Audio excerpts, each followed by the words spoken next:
Welcome to the Socks Make People Sexy Let's Play Apple Terra Week 5, and it's time to think about the important things in life. And what is more important than Mega Man X? Honestly, nothing else. End of video. Okay, I kid. So, this week, the Zealous decided to draw a card alone this time as a normal Let's Play Apple Tarot competition week. So, this week he had drawn the card Important. So we have to play a game that we consider to be important. Now, whether that be in gameplay and what it does in the actual media, or to ourselves. And the game that I've chosen here, Mega Man X, is a bit of a combination of a couple of those in there. Personally, it's a very important game to me.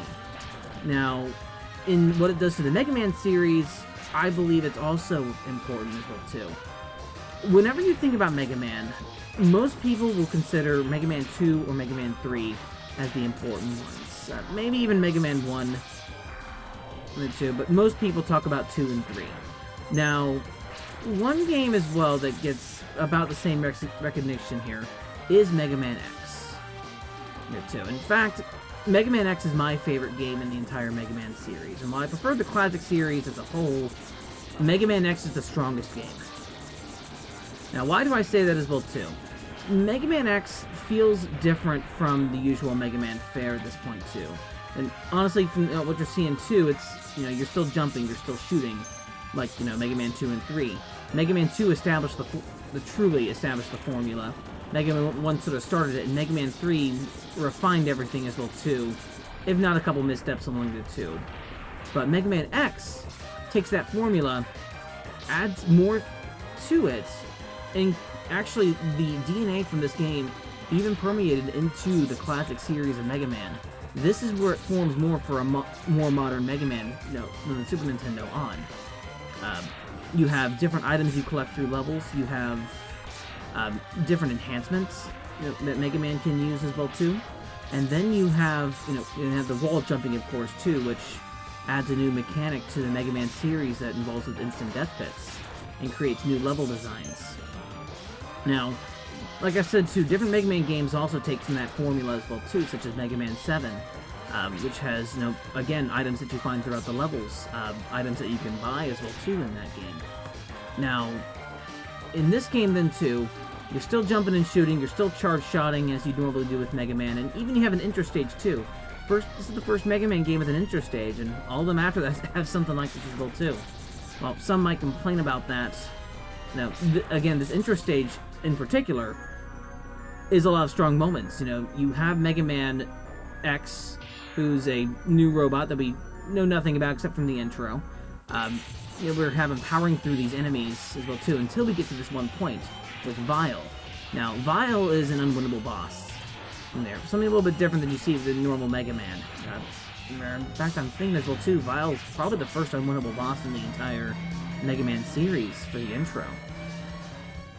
And basically, Vile kicks your butt there until you're saved by someone more powerful than you, Zero, who comes into the scene, rescues you from Vile, and Vile escapes. Now, this all comes back later on in the game, too, when eventually you have to save Zero from Vile from there, and you finally take on Vile after obtaining your enhancements and obtaining your weapons.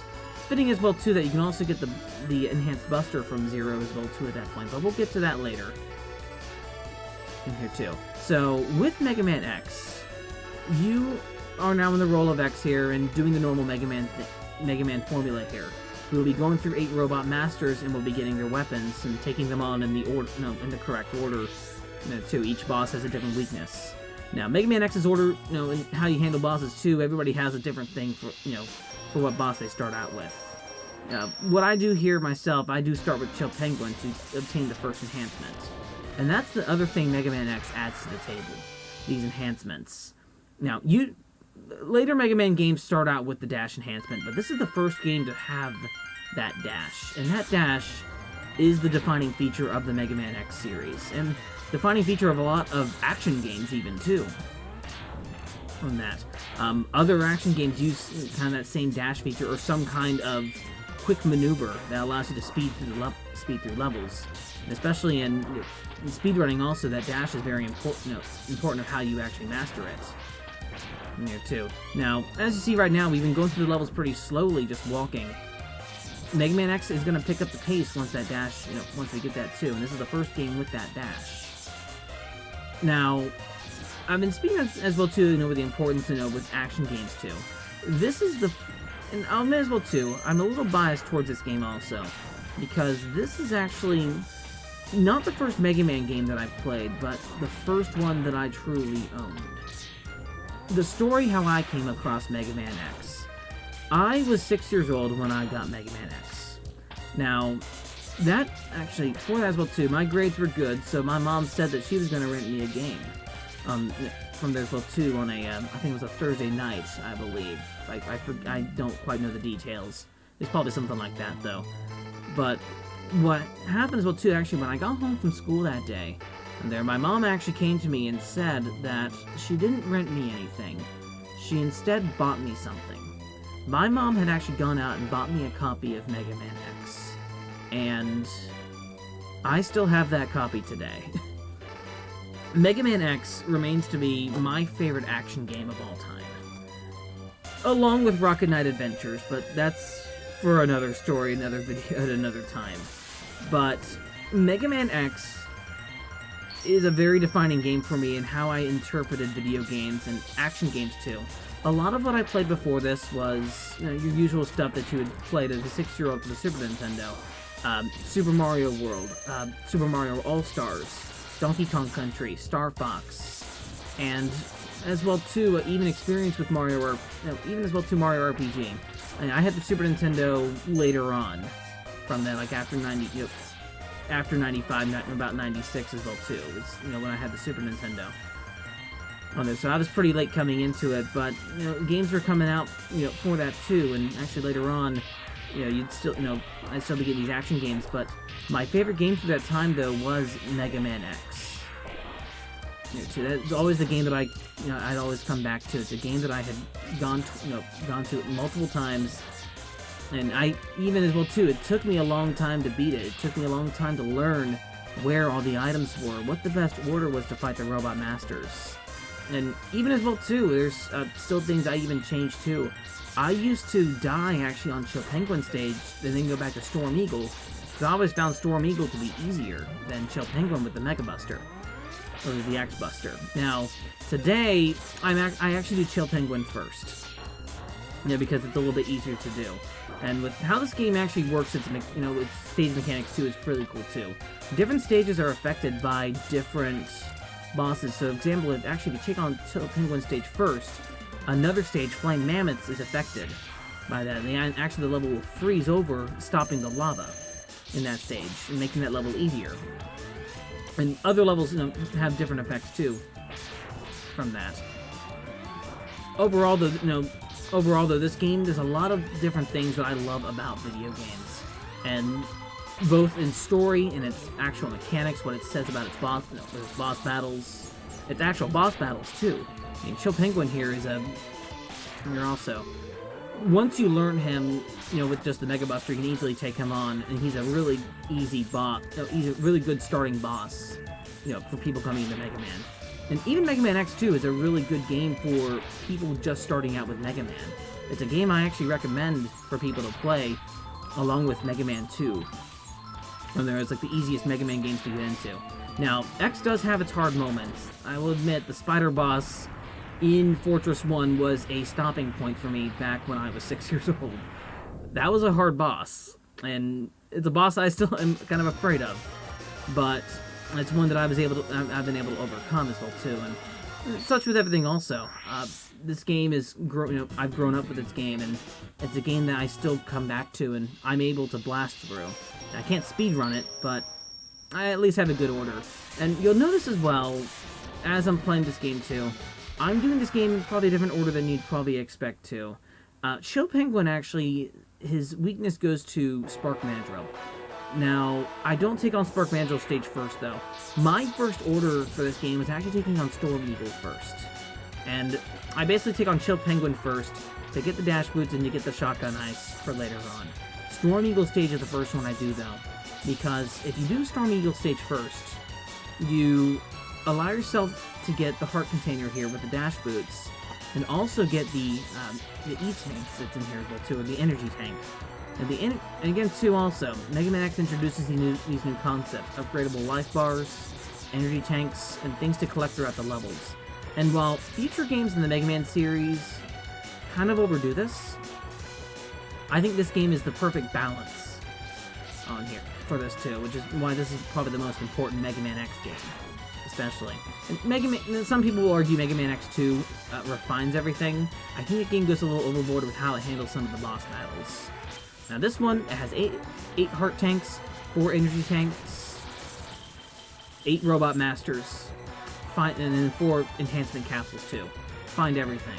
And Storm Eagle stage actually is a perfect stage to start out with too, after Chill Penguin, because you have the dash boots. You can get the helmet here as well too, and which we'll be getting also. And I find Storm Eagle to be one of the easier bosses too, but probably one of my favorite bosses in the Mega Man series, with how he's fought with the X-Buster. Now, basically what I'm doing here from this point, I'm using, just using the dash boots, using everything from Chill Penguin stage here to make the stage easier. That's why I still had gone to Chill Penguin stage first, and then had died back when I was younger, so I could have the dash boots for this stage. But then, like, hey, Chill Penguin's actually pretty easy with the X-Buster. Let's just use that to make the game a little bit faster. But actually, my order that I do here allows for less backtracking also. So it's something that I had learned too. It's like, oh, because doing Storm Eagle stage first will drop the airship in Spark Banjo stage, allowing you to get, later stuff for that stage. Make that one a little easier. And then also, doing Chill Penguin stage makes Flame Mammoth stage to get the heart tank there, to make that easier to get. Now, in this stage also too, you have the helmet upgrade, and getting this first will allow you to get the Buster upgrade in Flame Mammoth stage. Now, like I mentioned before too, I mentioned this back, in the intro here too. There's another way to get the Buster upgrade. It's actually, when Zero dies at the beginning of Fortress Stage 1. On there too. He'll give you the Buster upgrade if you don't have it. On there too. But honestly, I've only seen that scene like once when I was playing through the game on there too. When I couldn't find the Buster upgrade when I was 6. But then I found it. It's like, oh, I usually don't see that scene, but I see where the argument of how that scene is important though too, because basically this game is about this game here is about improving yourself. It's about overcoming something greater than yourself through facing multiple challenges. Well, each challenge itself builds up towards the end. You're able to succeed, and that's why Mega Man X is important to me. Especially with what I've done with what I've had in my life, the different challenges that I've had to overcome myself too. And everything I see is like a little challenge that that steps up each time. Life does get harder, but however, those experiences that we accumulate, the Robot Master weapons, we become strong. We become stronger as we take on these different challenges, and that's why I think Mega Man X specifically is important to me. It's the X game that really brings that home. And two, also, or you can just take on life with just the X-Buster as well too, like I'm doing in Storm Eagle.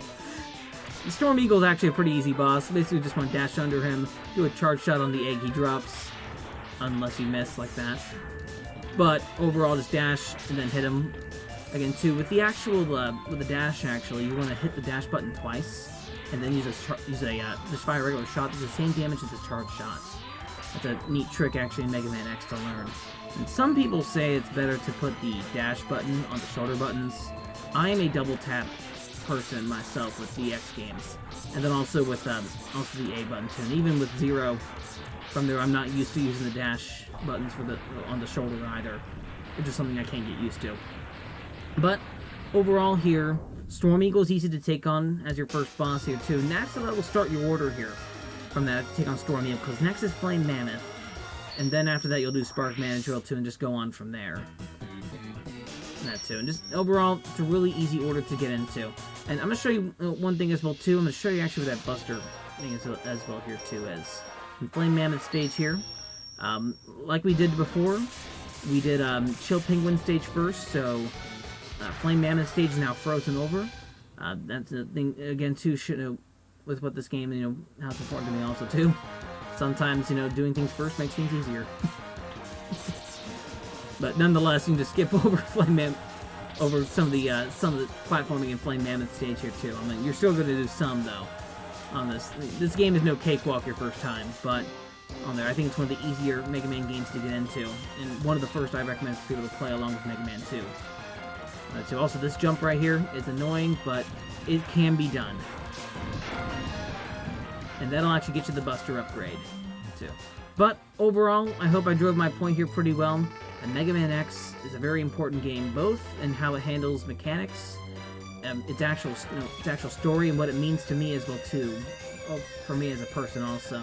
It's a game I've grown up with, and it's a game I will continue to love and still play through at least once every year. Well, thank you very much for watching all, and I hope you all have a good rest of the evening.